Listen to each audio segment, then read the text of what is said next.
Welcome, family and friends.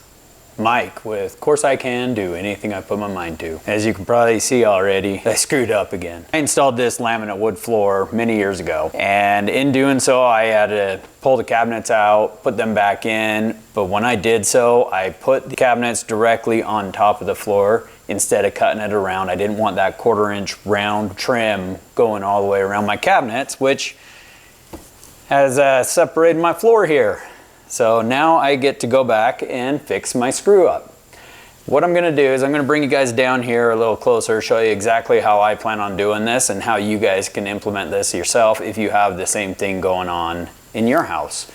But I do not want it to separate from the baseboard by the front door. So I'm gonna show you how I'm gonna plan on pulling just that one section all the way down and walk you guys through it and how you can do it yourself. So join me. Let's get down on the floor and get dirty. All right, now that you guys are down here with me, I've got to isolate this one strip all the way down to the front of the house there. And in doing that, I've got to move that section of the couch and flip the rug out of my way so I can get that all the way down to the door. Let's get that done.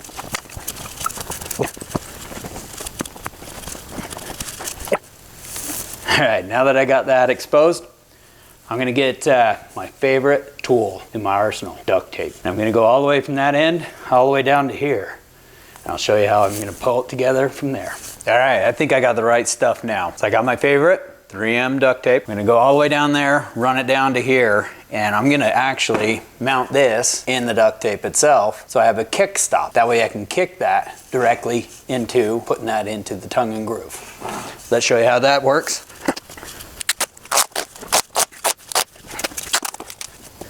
All right, I went all the way to the end there.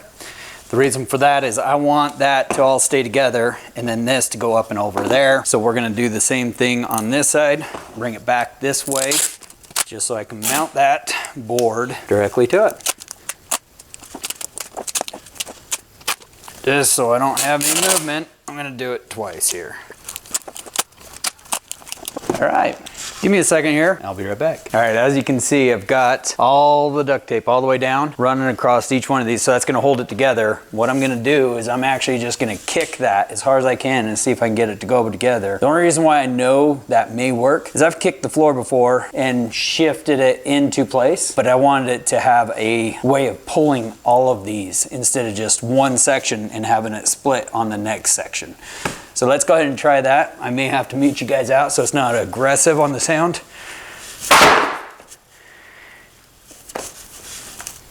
That didn't work. Let's go for a second one. I got another option we can go up there with. We'll see if that works. Okay, before I go for the second shot, which I've got a couple boards there and some clamps that we can vice clamp it back together and pull it together that way, I'm actually just gonna try kicking it and show you guys how it moves.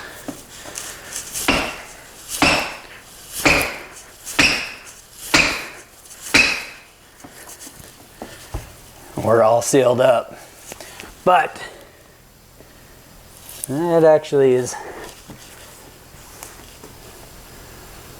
I'm pretty happy with that one right there. So I didn't have to go use the DeWalt and all the blocks and everything else. We are solid. There is no more gap right there. Let me bring you guys a little closer. All right, check that out. It's all the way tight. Get that tape off of there. I didn't have to drill any holes. Get that all peeled up. But I'm gonna call that one a fix. You guys need to do the same thing. Get you some of that 3M duct tape. $33.50, my favorite. We'll see you guys on the next one.